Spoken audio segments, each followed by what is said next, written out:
Mike's on Mike, a conversation about politics, government, and Jacksonville, with 50-year opinion leaders Mike Hightower, Mike Tolbert, and award-winning broadcaster and longtime political observer, Mike Miller. Welcome once again to another episode of Mike's on Mike. I'm Mike Miller, along with my colleague Mike Hightower. He's here in studio, and we understand that Mike Tolbert is actually in a parking lot calling the show today because he got lost getting to Jacksonville. Now, he had some issues, technical issues, as we've had in the past, and because of that, he's joining us remotely, but it's good to have everybody here. It's what happens when you don't leave breadcrumbs. You got that right. Our guest recently wrote in a Times-Union guest column that Jacksonville is experiencing a transformation. Today, we want to ask the author of that column, Nat Ford, why he believes that, along with some other recent developments at the Jacksonville Transportation Authority, where he has been the CEO since 2012. Nat, welcome back. Well, Mike's back. Thank you for having me. Nice to have you here. Great time. Before we do that, though, I've got to congratulate you and JTA for securing a $15.6 million grant in order to finally be able to buy a second St. Johns River ferry. So congratulations. Thank you. Journey well worth it. You've just had a tremendous month. It's just been massive. It has been, and we're knocking on wood. We want to keep it rolling. Do you have any good numbers for Lotto? Yeah, I thought about that too. I was going to ask for a loan. I just want the number. Over got to forgive him. That's what I was hoping. Listen, before we get into the meat of the conversation, I do want to mention to you, I was reading some post online, and then I heard from a couple of other people that there was some real traffic hangups coming out of the first game of the Jaguars. Yeah. And all I could think of at that time saying, you stupid people, why aren't you taking the Game Day Express? Would you please let people know that there's another way of getting there besides having to drive yourself and be in that traffic? Yeah, no, the Game Day Express, I mean, we run it from 4 different locations, and frankly, there are people still trying to get out of the stadium, and we've gotten folks close to their cars, using Game Day Express, and they're on their way home because we have the exclusive lanes that gets us out of the stadium quicker, and we've been running that for decades. Yep. And so it is the best and smartest way to get to the game, and I encourage people to look it up on our website, JTAFLA.com, and actually get some information about Game Day Express. Mr. Tolbert, kick it off for us, will you? Yeah, Nat, thanks so much for being with us today. I'm sorry I'm having to talk to you from inside a barrel. No worries. But I'll be out soon. Going back to Jacksonville, going through a transformation, I believe a lot of people share that sentiment. Yes. I think probably we have different reasons for believing that, or thinking that. Mm-hmm. I'd like to know what yours are. So what causes you to make that statement? And then I want you to explain how JTA is contributing or impacting this transformation. Well, the interesting thing that when you look at the numbers in terms of migrations across the country to certain communities, we're at the top of the list. I think Jacksonville's like number 2 or 3 in terms of relocations from other parts of the country to a community.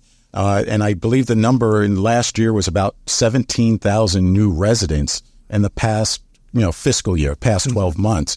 And so with that, higher demand for mobility, different mobility choices. Clearly, people are still going to drive their cars, but we do have populations that need mobility, and automobile might not be their primary choice.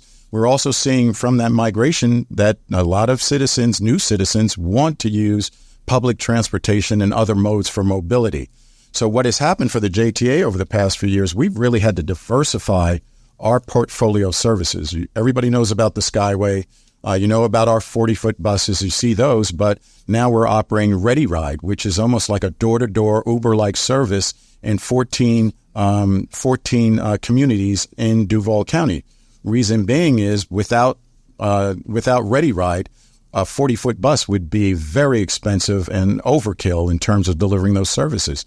We're also seeing trips that are not necessarily going to downtown, which has historically been the center of all activity, jobs, retail, things of that nature. That has changed over the years, and what we're seeing is more trips within a community, within a neighborhood, and still folks would much rather prefer in some cases to hop on a vehicle, go door to door, seniors, and in some cases we have the youth.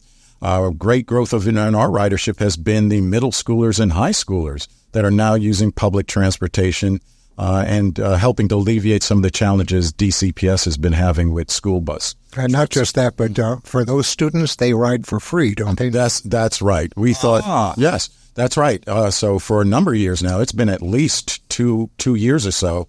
When we started the pilot, we had it Monday through Friday, kind of school hours. We got such a demand for 7 days a week, pre-school hours, post-school hours, because of sports activities as well as part-time. That after-school job many of us had as a young person growing up. And so now it's 7 days a week, and we're really excited. It's one of our fastest-growing ridership classifications.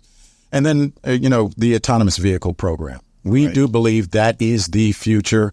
It's just not a if, it's really a question of when, in terms of the technology maturing to the point that in addition to what we call door-to-door type service, that there is kind of a fixed public transit service, and that's what we're working on. We're vastly different from Waymo and Uber and what they're doing. We are doing fixed loops of driverless vehicles, and we believe that'll give us an opportunity to provide far more mobility to this community. About 17,000. I saw some of the statistics. This I came from the chamber, or it was from the mayor's office. That a lot of these people who are the 17,000 who are moving here or more have been used to public transportation. Exactly. So they are coming here because they have grown up, but they are moving from those metropolitan areas for a lot of different quality of life, low taxes. All those reasons are coming here, and they're wanting that. Is that correct? That's exactly right. So they're coming in here with a thought of having lived with it, having know what it is, and all of a sudden that is for driving your innovative thinking, and also you and your staff were saying, if we're going to have these new people, they're used to this, what are we doing? We have to serve that community, and they are looking for and expecting a choice. They may still own cars and drive and things of that nature, but they're looking at that choice of alternatives that they believe is sustainable and much more conducive to their lifestyle. And so if you look at it from another statistic, car ownership, on average, about $13,000 a year to own a car. And depending on your income level, that $13,000 could be, a quarter to, or more in terms of your income. So if we don't have robust public transportation as an alternative, folks will have that challenge in terms of their financial lifestyle and the bills for housing and food and things of that nature. So if we could provide a low cost alternative to owning an automobile, it'll help all of our community. I remember, real quickly, when gas first hit $4 a gallon years ago, and I was still with JTA at that time.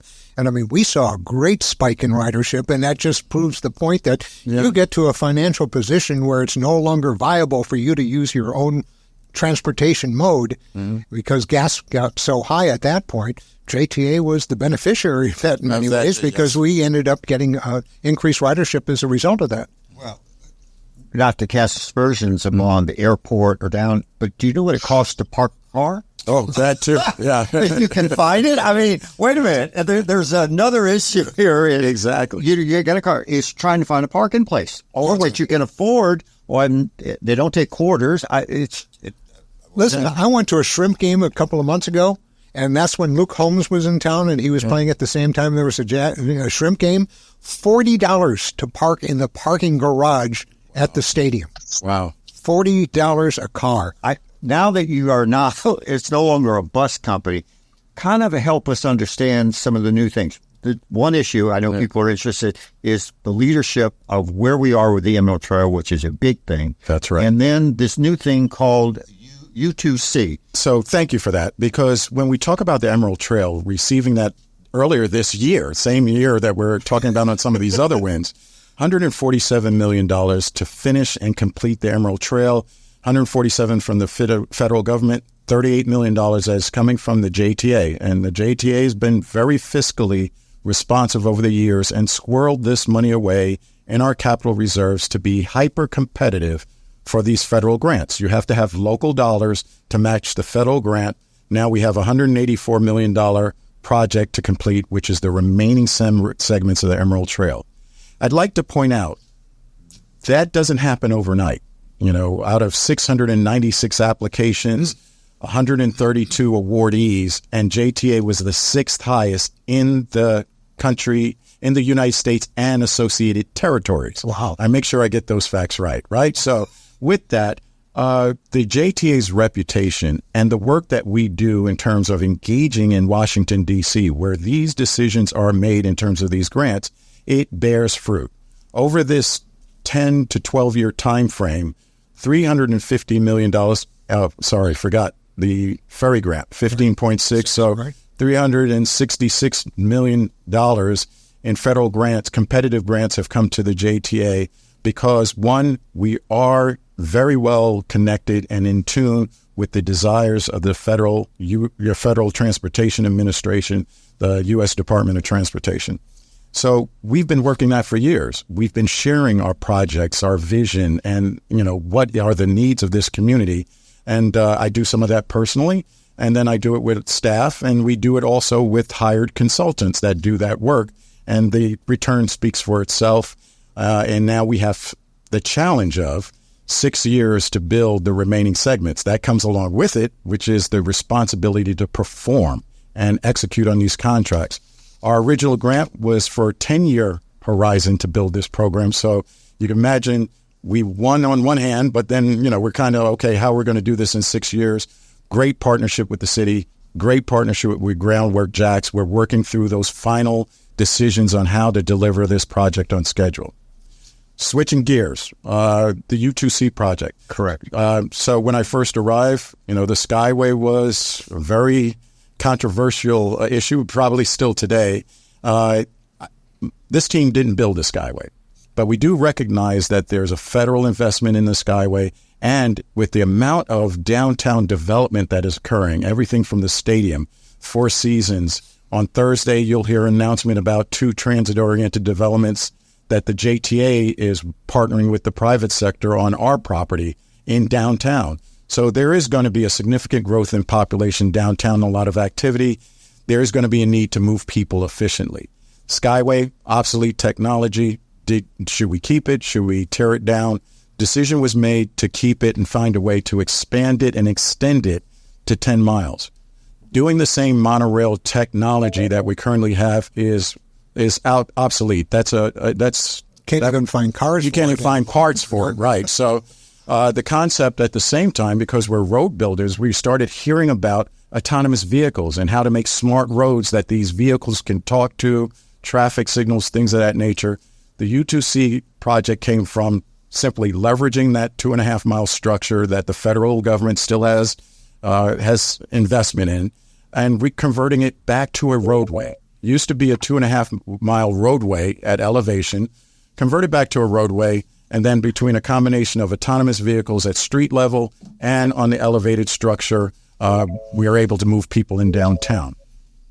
Finishing up, it caught the interest of the U.S. Department of Transportation, Florida Department of Transportation. Very innovative solution, forward-thinking, courageous in a lot of ways, but very leveraging this advanced technology. So first phase is phase 1 on Bay Street from the area of the landing, to give you an orientation, to the stadium. Phase 2 is conversion of that Skyway from a monorail back to a roadway, using autonomous vehicles on that structure, and then extending up to Springfield to the UF Health area, down into Brooklyn, Riverside, and San Marco on the south side. And so one of the things with getting a federal grant is Buy America, Build America clauses. There were at the time we're getting ready to launch, no Buy America compliant, purpose-built autonomous vehicle from the ground up. Number of retrofits out there. In fact, that's what we're running in Brooklyn right now in terms of the Brooklyn lunch service. It's a retrofit, conventional electric vehicle with an autonomous kit bolted onto it, integrated into it. How is that going? It's going okay. It just started that. It just started, and we couldn't have picked a worse time. But, these systems, like the sonar systems, they guide submarines, but I don't think they saw as much rain as we've seen. 12 days. So, out of abundance of caution, it's been a bit spotty. We're doing it just during lunch hours. And then when we feel that there's any question of safety, we suspend it and come back the next day. But the idea is to educate the public on these technologies, let them see the vehicle moving without a driver, without someone using the steering wheel or the gas pedal. And I think we're accomplishing that. And it will continue, I believe, to the end of October. Yes. So going back to this major win with Hold On, coming to Jacksonville, about 2.5 years ago, we knew we had a plight. Either we're going to make a decision to go with a retrofitted vehicle that looks more conventional in nature, or could we find or get a waiver from Buy America on the purpose-built autonomous vehicles, more in line with what you were seeing at our test track and things of that nature. You see it in the news. We were denied that opportunity, and for the right reasons. We do support Buy America, Build America. But at the same time, we started hunting, and we started talking to some of the foreign manufacturers of these autonomous vehicles. We had 2 particular candidates. They invited us to go to Las Vegas for the unveiling. And imagine being in Las Vegas and seeing Jacksonville, the map of Jacksonville, the U2C project on the CES floor. If you've ever been to that show, it's the largest consumer electronic show in the world. And, it's a bucket list for me, I can tell you that. I'd love to go. Yeah. Hold On had, we took pictures. We were there. Yeah. Hold On had their vehicle. They did their international unveiling of their vehicle. And then they were showcasing that this vehicle was prepared or designed with this project, the U2C, in mind. And so it was a very, very, exciting experience. And that was in January of 2023. They hadn't decided yet they were going to come to Jacksonville. Not at all, because they had multiple plants. They have 86 plants around the world. The parent company is Benteler. They've been around for 150 years. And in our series of meetings and their engagements, they've come to Jacksonville. They invited us to Paderborn, Germany, where that's home base, where they do a lot of their other automotive type work. So a number of trips. Andre Wallace from the Jax USA, I made sure he got engaged because that's his forte, right, in terms of this economic development play and putting together the packages to entice them. And between the economic packages, what they call a lighthouse project for the United States. So they believe by co-locating here in Jacksonville, right adjacent to the U2C project. Also, I learned a lot about economic development, the population, cost of living, workforce, expertise, Navy veterans that retire here, the universities that are generating very well-educated engineers. That is what their CEO, Casper Bentler, calls the ecosystem that they felt was necessary for them to be successful in the U.S. and launch their first U.S. manufacturing facility. It is a hell of a story that I think many of us who were involved behind the scenes over the past 2 years, both mayors, I think you see in this document, you can see the history we put together to show how this happened over about a 2.5 year period. That they announced just the September 4th, they announced they're coming to Jacksonville, 500,000 square foot manufacturing facility, 200 to 300 jobs, one shift, 5,000 units a year. If they get to 2 shifts, 10,000 units a year, and then leveraging our highway system, our railroad infrastructure, and our port to push these vehicles across the world. They're talking about exporting back to Europe, Asia, and the Middle East, as well as the rest of the United States. So it's something I think those of us who were involved, it is a crowning moment for us career-wise. Congratulations. All of you that put all that. Sorry it's so long-winded. No, it's a hell of a story. It is. Well, for those of y'all watching, there's a great brochure, The Ultimate Urban Circulator Case Study Executive Summary. For those of y'all who are listening, call JTA. You'll get a copy. You gotta get a copy. It's absolutely incredible. $100 million investment with more to come. Wow. Good for you.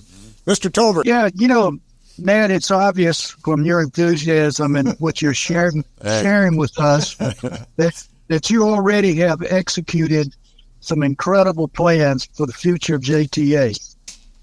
and I'm sure you've got more plans on the drawing board you just haven't gotten to yet. Yeah, there's a lot. And having said all that, you've also had to overcome obstacles. I know it hadn't been a smooth sailing for you the whole way.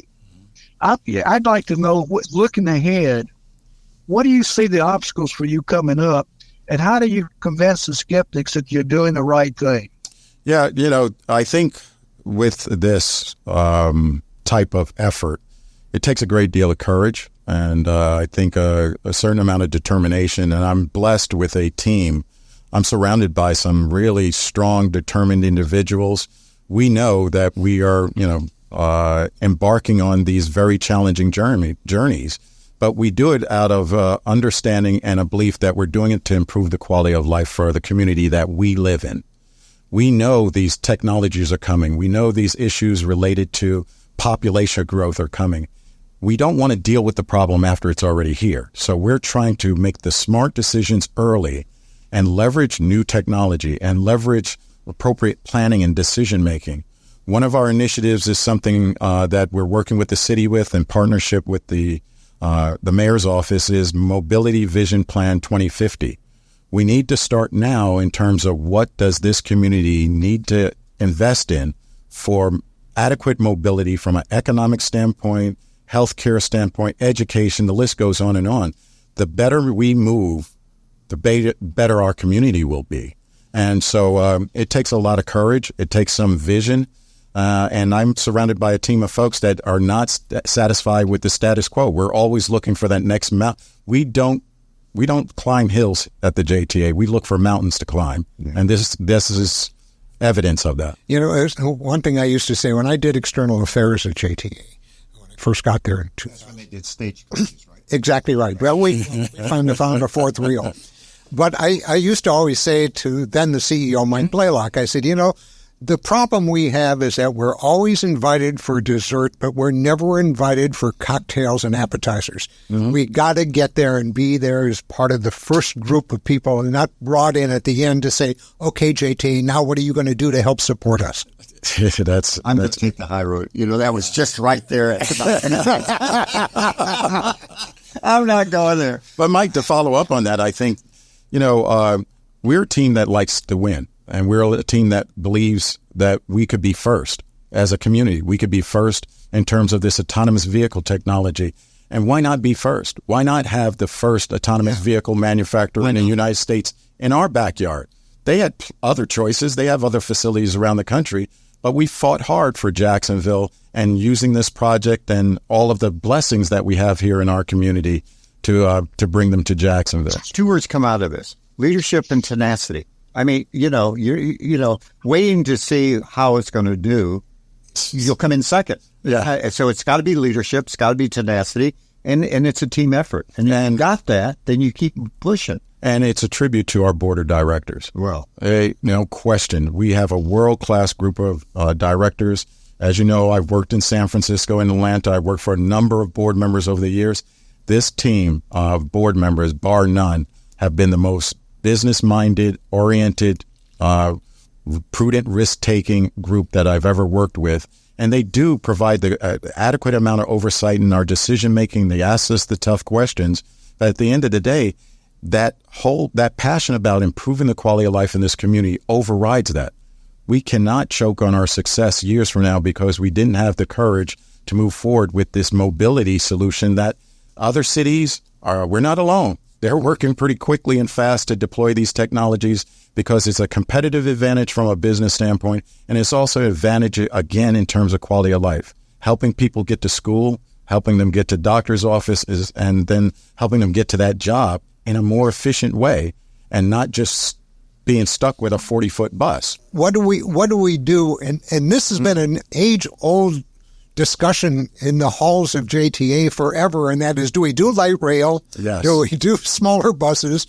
Do we do trolleys? Do we do autonomous vehicles? Or streetcars? And Peluso is one who says, I'd rather see light rail and trolleys than see AVs out there. What do you say to those skeptics who have that position? So, So as someone who started their career with New York City Transit as a train conductor, there is stories there. Yeah, there's not a train ticket, please. He still says that when people walk in. There is not a train project that I don't like, to be honest with you. But I also have had the opportunity working around the country and having built streetcars and run the cable cars in San Francisco and light rail and heavy rail and commuter rail. I've done them all. It's got to be the right tool for the right fit. Are we talking about light rail from an economic development standpoint in terms of the fixed infrastructure and the development that occurs maybe around a fixed rail infrastructure station? Or are we talking about the ridership that is necessary to justify that type of investment, right? So you build the light rail system. Do we have the population density? That's why MVP 2050 is so important. If we don't have the right land use and density profile, you may have trips in the morning, nothing occurring during the day, and trips in the evening as it relates to the typical commute pattern. Do we have the density in what corridor here in Jacksonville where you would have light rail passengers traveling in both directions? Now, my predecessor, Michael Blaylock, he was great in terms of the I would say incremental step, which was First Coast Flyer. Right. Our BRT, the stations are located miles apart from each other in most cases. So it's BRT and getting you prepared for light rail because you want to develop those corridors that be much higher density. I remember years ago, one of my peers amongst the independent authorities asked me about light rail out to the beach. And I would love to build a light rail project out to the beach. Now, there is some cost differential between what we're doing with the U2C. I mean, I'm doing 3 miles for $65 million with a control center. $65 million won't buy you, 100 yards of a light rail system. Right. So, we really got to look at the hundreds of millions of dollars versus the billions of dollars in terms of what we need in Jacksonville. But going to that question from that peer about light rail out to the beaches, if you look down Beach Boulevard, Atlantic Boulevard, how many buildings do you have over 5 stories that would really provide that ridership that would justify multi-billion-dollar investment that is there 24 hours a day, 7 days a week? The rail system, the rail cars, the transmission lines, the overhead wires. So we will be ready for rail at some point, but there is the planning and the land use development policies to encourage the density to support the utilization of that line. I know I could be here for a whole day talking about it. Love to have light rail, see it at all the other cities. But I think for us, until we get to the densities that we need, it may be a very costly endeavor. And the federal government, who's probably going to come in at about 50% of the construction, they want to see that ridership before they're going to put their money. Well, again, you're competing with other markets that want that same money that you'd be going after. Exactly. Who have the density. Exactly. Who has the density. Exactly. And that's why the MVP 2050 study is so important to inform our elected officials, our policy decision makers, our developers on what are those development patterns that will help us be more effective from a mobility standpoint. I'll tell you one thing I'd like to see in that 2050 study, something we worked on years ago. I'd still like to see Northeast Florida Regional Transportation. Well, I didn't touch on that because now I'm crossing the county line. I know. But on Thursday at our board meeting, we're going to give an update to the board for the regional rail study that has been underworks for a couple of years now, and that is, it started out looking at St. Johns County, St. Augustine to Jacksonville, the La Villa train terminal area. It has expanded. I'm not going to spoil it for my board, but I think that's an interesting endeavor because the commute patterns from St. Johns County to Jacksonville, Duval County is something to pay attention with in terms of the population growth. We got to deal with that. Is anyone talking to Brightline? Yes, we've had some conversations with Brightline. I think they're very focused on their assistant and Miami, Orlando, and then Tampa. And the work that we're doing doesn't preclude Brightline. It may assist them in some ways, and I think it assists Duval County and St. Johns County to really determine what investment would they want to make over the next few years in terms of rail. When you think about all the things that you and your team have accomplished in a very short length of time, one of the things that I know is part of that is that we're 844 square miles. That's right. So when you're looking at investing in, whether it be light rail or whether it's that, is where is going to be the best bang for the buck, and how do you make that look equitable and that you're not showing partiality? I mean, you got 14 city council districts plus the at-large. I mean, when you're thinking about a community, and I remember this from my days at JTA, 844 square miles, that is one of our challenges. It is. And we're very sprawled. Right. One of the most sprawled as in terms of community. So where would those lines actually go? Yeah. And where is the staying power financially and planning-wise to build enough of it? But I want to be careful in this. You got to start planning for it. Exactly. It's one thing to say, I'm not saying that light rail isn't a solution. It may not be the solution we need right at this moment, but we should be doing everything with those First Coast Flyer corridors, which were on the major corridors. I think Blaylock and his team did a great job in the planning. What is being done to encourage density along those corridors that then at the right time now we flip and invest and replace BRT with light rail? That to me is one of your biggest challenges, is getting out what has been accomplished and how that knits the community together. And I go back to what Tolbert said: you can never over. And I know you're this project is an example of it. You know, having done, I was part of the Central Subway in San Francisco project, almost a $2 billion project. Broke ground on that project. Rail projects in Atlanta. People understand that rail, subway may like it, may not like it. This autonomous vehicle project, I found it requires a higher level of education and understanding, because I think human nature, what we don't understand or not familiar with, there's a certain apprehension right from the very beginning. No. I was there when Uber started in San Francisco, and no one would have thought that people would get in a vehicle with a stranger simply because you looked at your phone and had an app.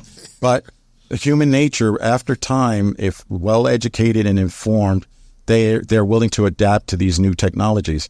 As I say in the beginning, it's not a question of if, it's a question of when. Why not take advantage of it? But to your point, we have to over-communicate because of the uniqueness of what we're trying to do here. Can I close this out by asking a non-innovative kind of question? Well, that'll be unique. That will be unique coming from you, Mr. Tolbert.